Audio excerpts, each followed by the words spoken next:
everybody, it's Christy. And I'm Walter. And we're the Box Truck Couple. And in today's video, we have a special treat for you.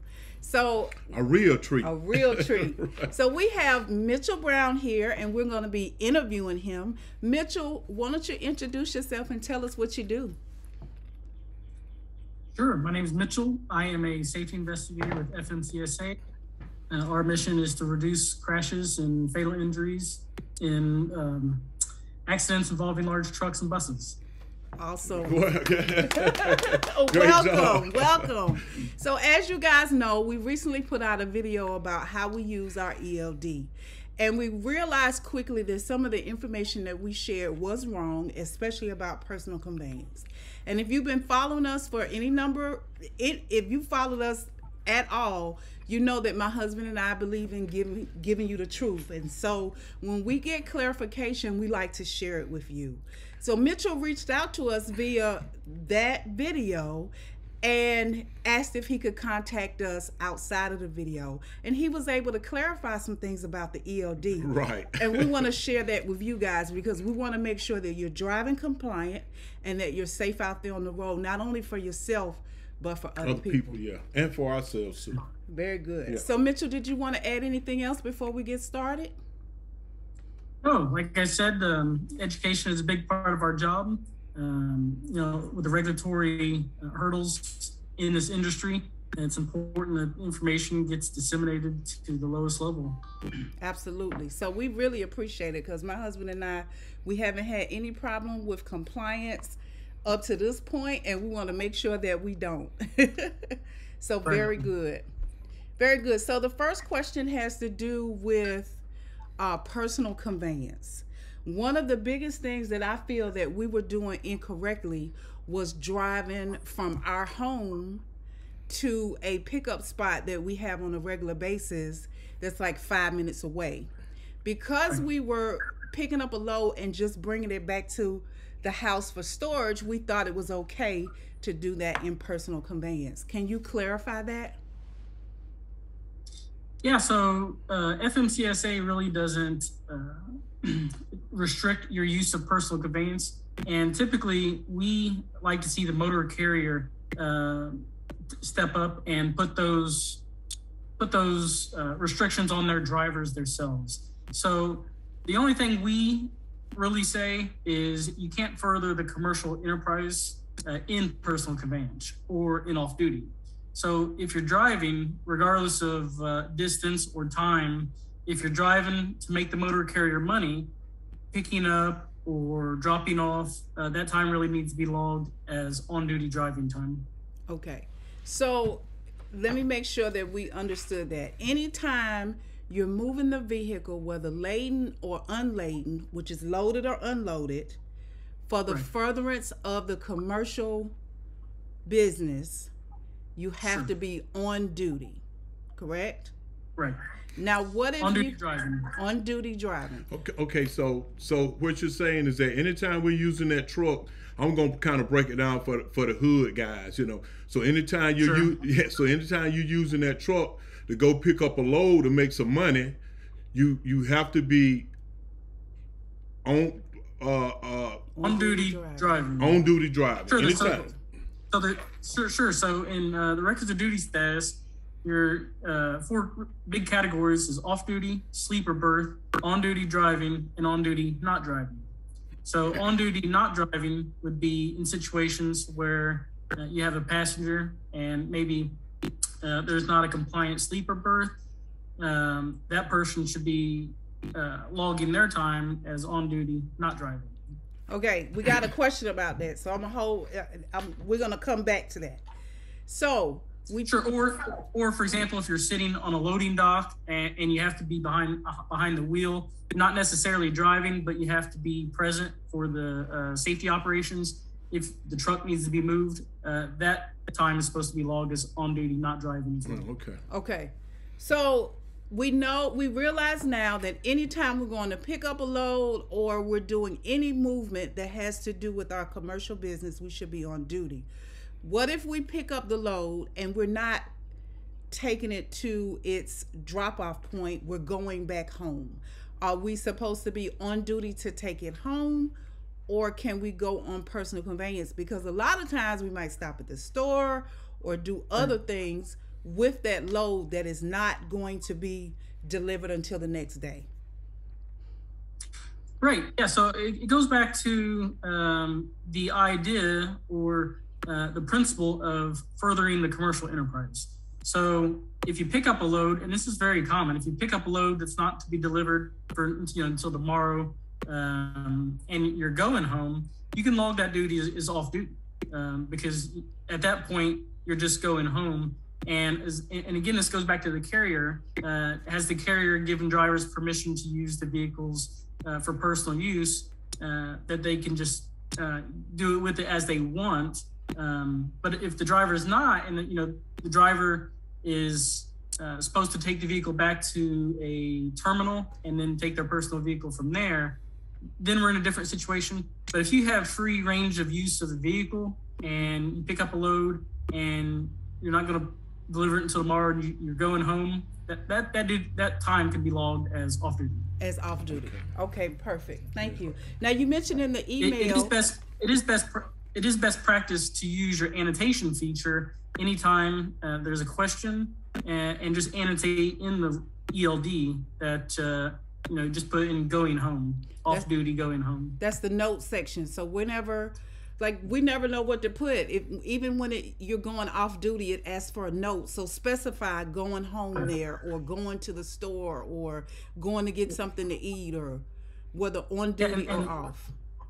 Yeah, that's not required, but like I said, it's best practice. It clears up any confusion roadside. If you're stopped and a roadside safety official wants to look at your rods and they have a question, it allows them, typically they go back to their car to look at those rods. So it allows them just to stay in there and go through them all instead of coming back to with a bunch of questions. Right. And if you're in a new entrant safety audit, or down the road you're involved in any type of compliance review and your rods are requested, we can see all those notes in there. And again, it just simplifies things. That's less questions we have of the motor carrier. If all those annotations are in there, it makes the process go very smooth. And we can keep moving. Everything works out. So you mentioned RODS. That we're not familiar with that acronym. Can you tell us what RODS means? And also, you mentioned RODS falsification. So can you clarify that as well? Sure. Well, RODS is what's commonly referred to as logs, or your logbook. That's your record of duty status changes. And that's typically what a logbook is used for. It's to log those duty status changes when you move from off duty to on duty or driving.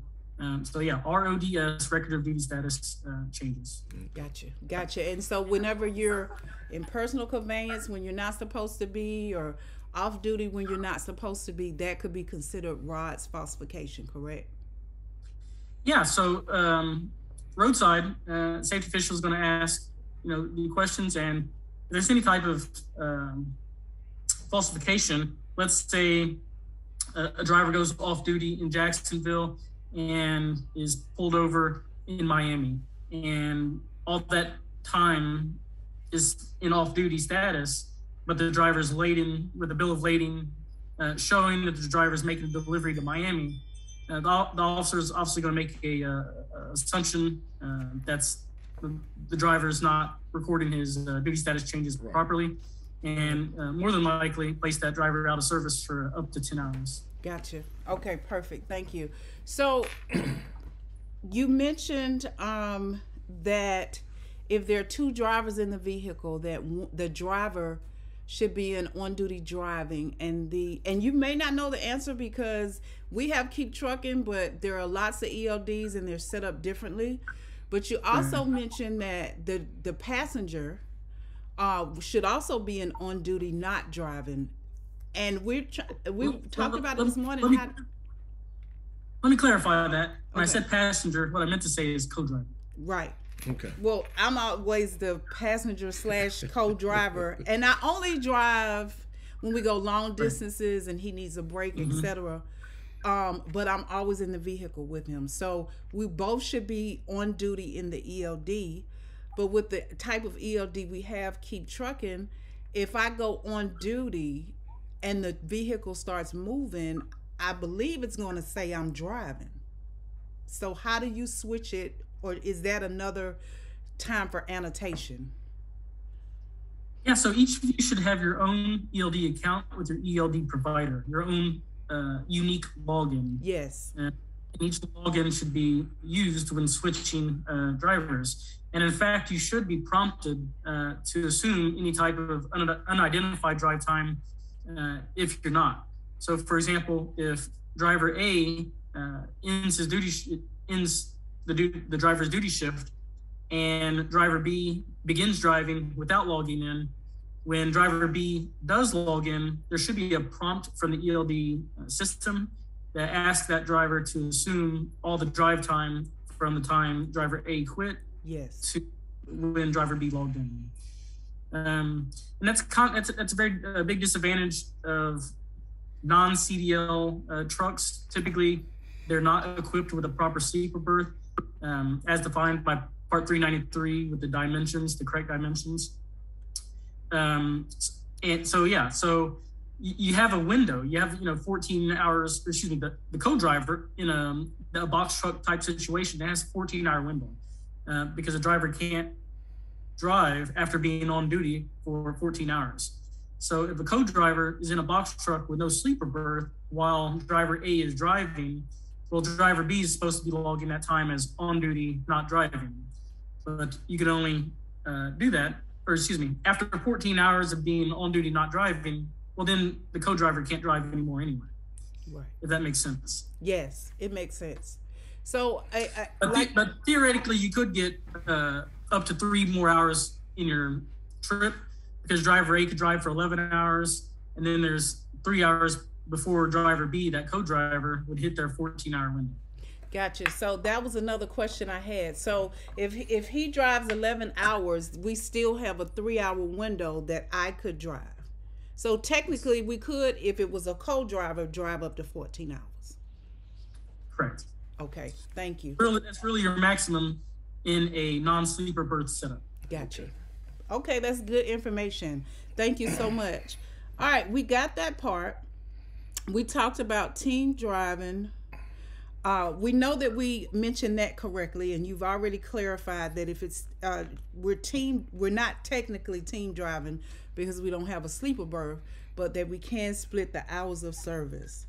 I do have some questions. You talked about alcohol. Now, we don't drink, but we think it's important to mention on this call because as you stated, there are a lot of people that not compliant. So would you explain the misuse of alcohol while on duty? Yeah, sure. So, there's a few different violations roadside that we typically see in non-CDL type operations, or if it's okay, I'll just call them straight truck or box truck operations. Mm-hmm. And these are typically carriers that somewhat lack a large experience, extensive experience into the Federal Motor Carrier Safety Regulations. So one violation I see that's more prevalent in straight truck operations is the possession of alcohol. The legal requirement or the legal minimum for a CMV driver operating as CMV in commerce is 0.00. A driver can't have anything in its system. Can't be in possession unless it's on the manifest. That means it's manifested on the bill of lading to be hauled in the back of the truck. It shouldn't be in the cab. So quite a few times we see it in coolers or lunch boxes from overnight stays when straight trucks will travel some distance and they stay at a motel, and they'll just have that in their lunchbox just going home. But yeah, it is prohibited from being in possession in the truck unless it's on the manifested BOL. Gotcha. So if you're not hauling it for commercial use, it should not be in the vehicle. Right. And I probably wasn't clear, but just to clarify, a driver cannot test on the breathalyzer anything. He cannot register. So gotcha. Right. And he can't have it. He can't have that alcohol bottle, can, anything inside of that vehicle at any time. Correct. And there is a penalty for that.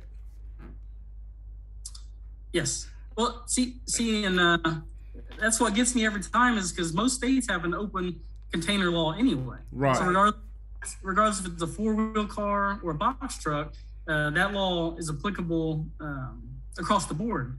And additionally, on top of that, if the CMV operating in commerce, well, then now you fall under the FMCSRs as well, which states that.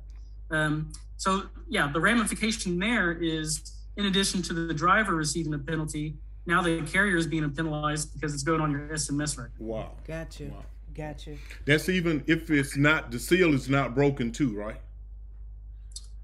No, sir. The seal doesn't matter. If it's not on the bill of lading, right, whether opened or opened, yeah, it can't be in there. Okay. Gotcha. I have 3 quick questions. Do you have time for 3 quick questions from our subscribers? I do. Okay, perfect. First question, can you use yard mode for loading and unloading? That's probably specific to the type of ELD they have, but they have some that have yard move. But I think that's still considered on duty. Sure, that's perfectly acceptable. And this question really gets to the applicability of the regulations. So if the vehicle is on a public roadway, the answer is no. So, for example, if a truck has to move from a terminal yard across the street and he passes, through a public road, that time needs to be logged as on-duty driving. Okay. If the CMV is being operated within a terminal that's not open to the public, yes, that time can be logged as off-duty or PC or yard move, because in that scenario, it's not required to record your duty status changes because you're not operating on a public road. Yeah. Gotcha. Very good. Thank you so much. Right, yeah. Next question. Is the ELD required if one's box truck business is, this goes to the short haul exception, which you'll probably need to clarify. Is the ELD required if one's box truck business is within less than 150-mile radius doing local deliveries? Is the paper log sheet sufficient? So the best way to answer any type of these exception questions is always go to the regulations and make sure you're 100% sure on what you qualify for. So if you go to 395 and look into the hours of service exceptions or exemptions, you'll see exactly what you should have to do if you have to record them, just not using an ELD. So there's ELD exceptions, right, that excuse you from using the ELD and allow you to use paper or an AOBRD or some type of phone app device that just lets you, log the time there and not have to use an ELD. And then there's exemptions that exempt you from the entire hours of service regulation entirely. So yeah, the best way for that driver, that subscribers, is to go to the source itself, 395, and read in there exactly what they qualify for. Gotcha. I think the short haul, I know for us, can be confusing. There are times when we will pick up a local load that is less than 150 miles. Do you log into, and we're owner operators, we don't have drivers, we don't work for somebody else. So, I think that's this person. So what exactly is the short haul exception, and when can I use it? Do I still log into the ELD? Sure, let me just pull it up now. And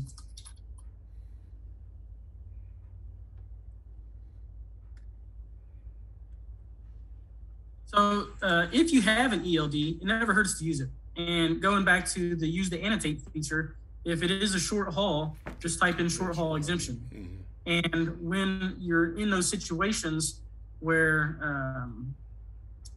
and again, let me just pull up, you can annotate that if there's a question and a compliance officer or a safety auditor is looking at that, nothing's going to be held against you for any type of violation in that time frame. if you weren't required to record the time in the first place. Gotcha.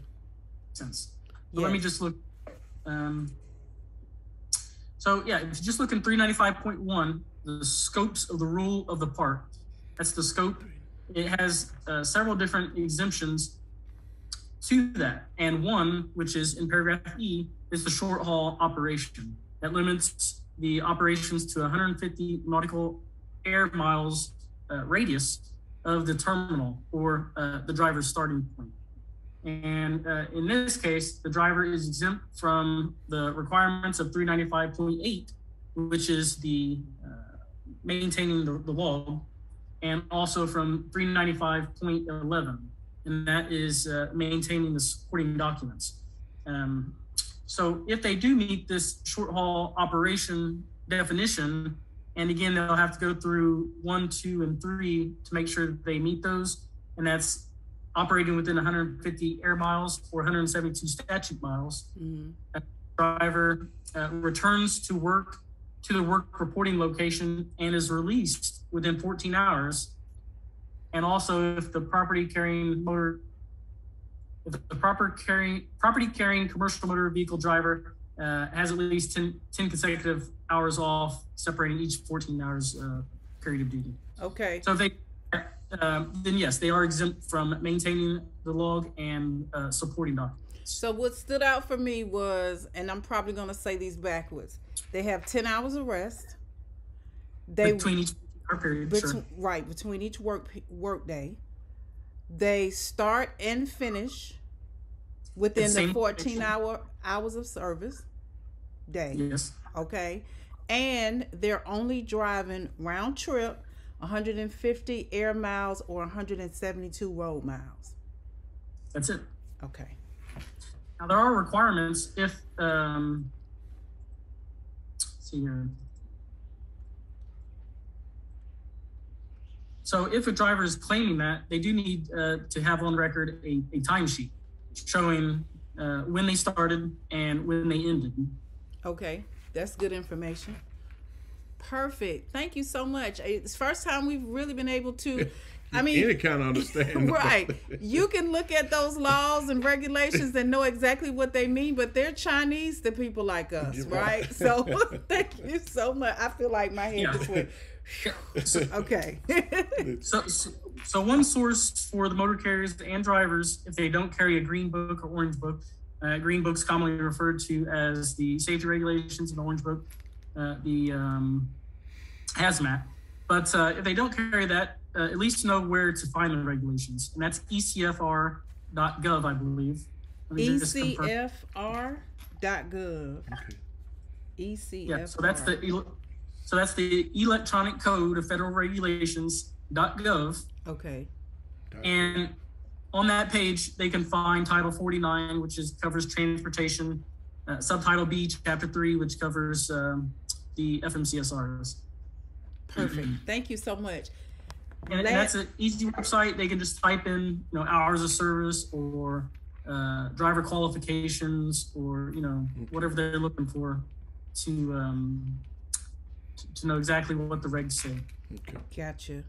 Perfect. I know we asked you a lot of questions. And really we have a lot more, but we're not going to take up any more of your time. I hope I can use your email. Oh, you can. And while I have you, it'll probably be best to cover a few other things that straight trucks or box truck operations typically are non-compliant in. And when I say non-compliant, it's typically not non-compliant by virtue of the motor carrier not wanting to follow the regulations. Typically, it's not compliant because they just don't know the regulations. Mm-hmm. So one big thing about non-CDL operations or box truck is weight. So you are restricted to a maximum weight in box trucks or straight trucks, before you're required to have a CDL. So that's one big violation we see a lot. That's avoidable. And I always suggest to motor carriers operating straight trucks is to weigh the truck empty, and you'll know the empty weight. And when you get a bill of lading, look at the loaded weight, or the weight that you're getting loaded with, to make sure you're under that 26,000 pounds. That way you're not required to have the commercial driver's license. Right. One thing I wanted to add to that though too, and we tell drivers all the time, you should weigh the truck empty, but the tank, the fuel tank should be full. Yes. So empty make sure with a full tank of fuel. Right. Very good. Thank you. Yes, I have one more question. A subscriber made this comment, and I just want you to clarify, because I don't want other people that may have seen the comment to think that it is the right thing to do. The subscriber, and I'm not reading it, but basically they were saying that we could, here's the issue. We go pick up a load, we drop at 6 in the morning. The next load is not until 2 in the afternoon. Well, technically the ELD is counting down time. Is there a way to split the log? And this particular subscriber said that you have to use sleeper berth to split the log, but we don't have a sleeper berth. So can you clarify? Correct. Oh, I think you just said it. For vehicles with a sleeper berth, there is a split sleeper berth method to kind of extend that 14-hour window, and that's using sleeper berth, but a certain amount of that time does have to be recorded in the sleeper berth. Gotcha. And you can only record sleeper berth time if you have a proper sleeping berth. Proper sleeper berth. So there's no way our time, that's our biggest issue. That's our biggest problem with the regulation, that your time is counting down even during downtime, and they're not driving. Yeah. Not driving. So there's no way around that. Once you start your time, it's just going to count down, right? Yes. Okay. Period. Now there are well, this has been awesome. Thank you. Great job, man. Thank you cleared so up much. A lot of things. Yeah. Yes. Thank you so much. I can imagine maybe having follow up. Maybe in another 3 to 6 months, maybe we could do this again. Sure. Again, our mission is to reduce crashes any way we can, and the preferred method in doing that is voluntary compliance. So we don't like going out and putting civil penalties on motor carriers or drivers, because we just know that's harder for them to make a living, and that eventually leads to more issues, because now the motor carrier has more bills to pay and not enough money to put in their trucks or their driver retainment. So our preferred method is always voluntary compliance, and again, it comes down to education. So if we can just use education as a simple tool to get more motor carriers to follow the regulations because they know the regulations, that's our preferred method. Right. Absolutely. Great job. Yeah, we appreciate it. Yeah, we appreciate that part, right? Like, you guys are not trying to knock us down, knock the driver down, trying to find a penalty. You want to educate us so that we can keep moving, make provide for our families. So that's good to know right there.